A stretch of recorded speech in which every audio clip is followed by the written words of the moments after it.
প্রথমে আমি আমার বক্তব্য শুরুতে স্মরণ করতেছি 24-এর যে বিপ্লবী যোদ্ধা তাদের এবং যারা আহত হয়েছে এবং নিহত হয়েছে তাদের।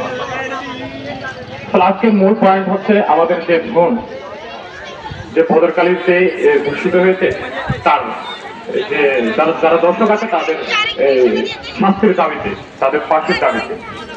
তো আমাদের গত 3 দিন হয়ে যাচ্ছে তার সে দর্শিত হয়েছে।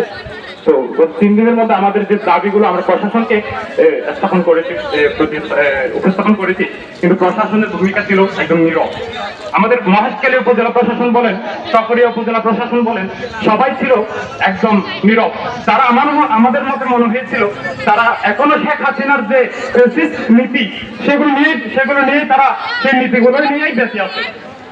তো আমাদের কথা হচ্ছে যে বোনটি দর্শিত হয়েছে, শুধুমাত্র যে 3 জনকে আমরা আটক করেছি, প্রশাসন আটক করেছে, শুধু আটক করলে হবে না, তাদের যে ফাঁসির দাবি, এই ফাঁসির দাবিটা আমাদের মাঝে উপস্থাপন করে সবার মাঝে দেখাতে হবে।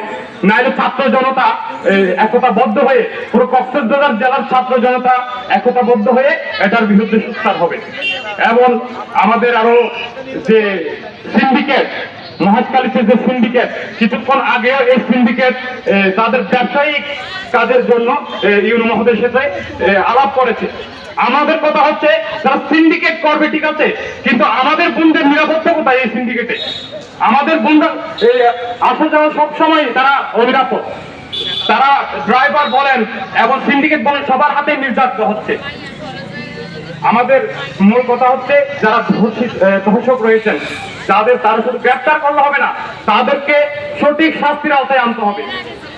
আমাদের আরেকটি কথা হচ্ছে আমাদের এই আন্দোলন এতটুকুতেই শেষ না। আমরা প্রশাসনকে আরো 24 ঘন্টা সময় দিয়েছি। আমাদের আলটিমেটাম আরো 24 ঘন্টা। এই 24 ঘন্টার মধ্যে যদি গ্রেফতারকৃত সকলকে কঠোর শাস্তির আওতায় আনতে না পারেন, তাহলে আমাদের যে ঘোষণা আগামীকাল সকাল 10টা থেকে আমাদের যে চট্টগ্রাম কক্সবাজার মহাসড়ক রয়েছে সেটা অবরোধ করবো আমরা, কক্সবাজার জেলা সহ সকল উপজেলার ছাত্র জনতাবৃন্দ। আমার বক্তব্য এখানেই আমি শেষ করতেছি এবং আমি আবার চাই যে দর্শকরা রয়েছে সকলের আমরা ফাঁসির দাবি নিশ্চিত করার জন্য প্রশাসনের প্রতি আবার দাবি রাখছি। ধন্যবাদ সকলকে।